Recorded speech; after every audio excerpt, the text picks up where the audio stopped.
2 பேரும் ஃப்ரெண்ட்ஸ் இல்ல? தம்பி மாதிரி பழகினேன் மேடம்.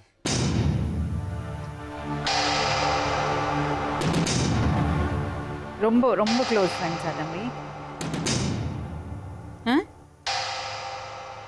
எதனால இப்படி நடந்ததுன்னு நினைக்கிறீங்க?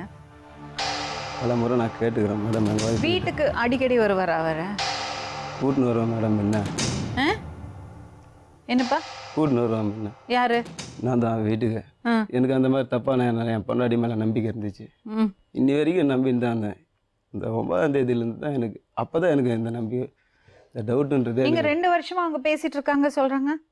அதெல்லாம் கேட்டேன் மேடம். ஒரு 3 குழந்தைங்க மேலே சத்தியம் வச்சாங்க.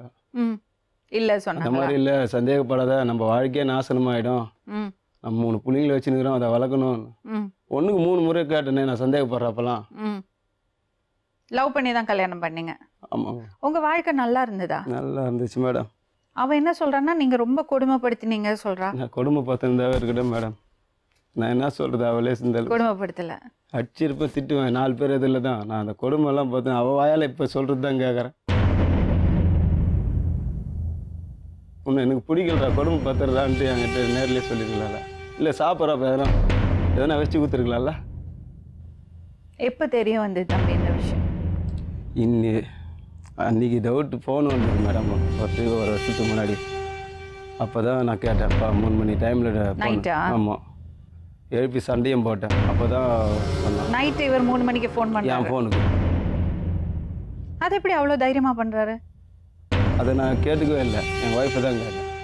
நான் இன்றைக்கி டவுட் படி என் மனசுக்குள்ளேயே வச்சேன் தவிர யாரையும் நான் போயிட்டு கேட்டுக்கல. எது இருந்தாலும் எங்கள் ஒய்ஃப் கிட்ட தான். அது எப்படி நைட்டு 3 மணிக்கு அவர் ஃபோனுக்கு பண்ணுவீங்க? 3 மணிக்கு பண்ணல மேடம், 10 மணிக்கு பண்ணது. அந்த டைம் மெசேஜ் போயிருக்கு. அந்த டவுட்டை என் மனசுக்குள்ளே வச்சுன்னு தவிர என் பொண்டாட்டியே தப்பானோன்ட்டு யார்கிட்டே நான் இன்ன வரைக்கும் சொல்லலை மேடம். நேர்லேயே கேளுங்க மேடம், யார்கிட்ட சொல்லியிருப்பேன்னா இன்னார் பேர் வச்சுன்னுக்குறாங்க. பதில் சொல்லுமா அதுக்கு? பதில் சொல்ல. சரி சொல்லுங்க, அப்புறம் என்ன ஆச்சு அன்னைக்கு? அதான் மேடம், 3 குழந்தைங்க மேலே சத்தியம் பண்ணேன். எப்போவுமே குழந்தைங்க மேலே சத்தியம் பண்ணுவேன். நானும் டவுட்டுக்கு இவங்க 2 பேரையும் பார்ப்பேன். என் மனசுலேருந்து அந்த டவுட்டே இல்லாத மாதிரி இருப்பாங்க. நானே போயிட்டு சில நேரத்தில் அழுவேன், என்னடா நம்ம பொண்டாட்டி நானே சந்தேகப்படுறேன்டான்ட்டு.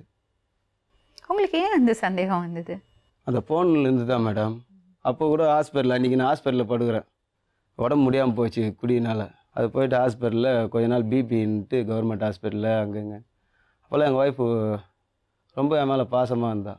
இப்போது 2-3 மாதமாக தான் என்னுடைய டென்ஷன் புத்தியை யூஸ் பண்ணி சண்டை அடிக்கடி என்கிட்ட. எதாக இருந்தாலும் அன்றைக்கி அவங்க அம்மா கூப்பிட்டு கூட எதாக இருந்தாலும் அவங்க அம்மா இதில் தான் நான் பேசுவேன். திட்டுவேன்னா கூட கொல்லுவேன்னா கூட, உங்கள் பொண்ணு பண்ணுறது சரியில்லை. அப்போ இந்த 8 வருஷமாக நீங்கள் திட்டினது உங்கள் டென்ஷன்லாம் அவருக்கு தப்பாக படல, இப்போ 3 மாதமாக தான் தப்பாக படுது? ஆமாம் அவங்களுக்கு. ஆனால் 2 வருஷம்ன்றாங்க, அது எனக்கு ஒன்றும் புரியல மேடம். இதுக்கு மேல என்ன சொல்ல போற? சொல்றதுக்கு வேற ஏதாவது பொய் இருந்தா சொல்லிடு. அவ தான் ஏமாத்தி எல்லாத்தையும் என்கிட்ட இருந்து பறிச்சிட்டான்னு பார்த்தா நீயும் இப்போ அதே தான் பண்ணிருக்க. ஏன் ஆலியா, ஏன் இப்படி பண்ண? இந்த உலகத்துல பாட்டிக்கு அப்புறம் நான் யார் மேலேயாவது உயிரையே வச்சிருக்கேன்னா அது உன் மேல தான், உனக்கு தெரியாதா? ஏன் இப்படி பண்ண ஆலியா? உனக்கு காசு பணம் அவ்வளவு முக்கியமா போயிடுச்சு, அதுக்காக நம்ம உறவை கூட மறந்துடுவியா?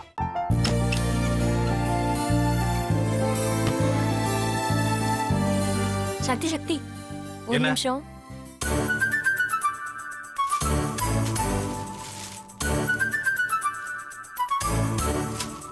இந்தாங்க. என்ன இது? உங்களுக்கு பிடிச்ச பிராண்ட் செப்பல். இது என்ன நான் தலையில வச்சுட்டு தூங்கணுமா? சரி அதை விடுங்க. இங்க பாத்தீங்களா, டைம் பீஸ். இதோட அலாரம்க்கு தான் நீங்க டெய்லி எந்திரிக்கணும். அதெல்லாம் என் மொபைல்ல இருக்கு. முத்து, முத்து, என்னடி இவன் முத்துன்னு ஒருத்தைய உருவாக்கி விட்டா? செல்வியை மறப்பான்னு பார்த்தா எப்ப பார்த்தாலும் முத்து முத்துன்னு கூப்பிட்டு இருக்கான். முத்துவை கூப்பிட மட்டுமா செய்யறான், முத்துவை வச்சு என்னென்னமோ செய்யறான். நாம தான் இழிச்சவாய் மாதிரி வேடிக்கை பார்த்துட்டு இருக்கோம். என்ன முறைச்சு என்ன பிரயோஜனமாயா? உனக்கு வேற குரல் போயிடுச்சு. அடுத்து அவ செல்வியை கூப்பிட்டானா என்ன பண்ண போற? உன்னுடைய விருப்பப்படியே நீ ராமநாத வீட்டு மருமகளா வாழ போற.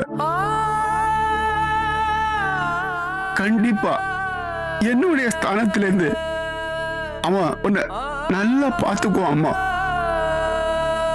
டேய், அவரை பத்தி தான் உனக்கு தெரியும்ல. அவர் எந்த முடிவு எடுத்தாலும் அதான் ஃபைனல். நம்ம அப்பா வேணுமா வேணாமாங்கிறத நீயே முடிவு பண்ணிக்கோ. வாடா.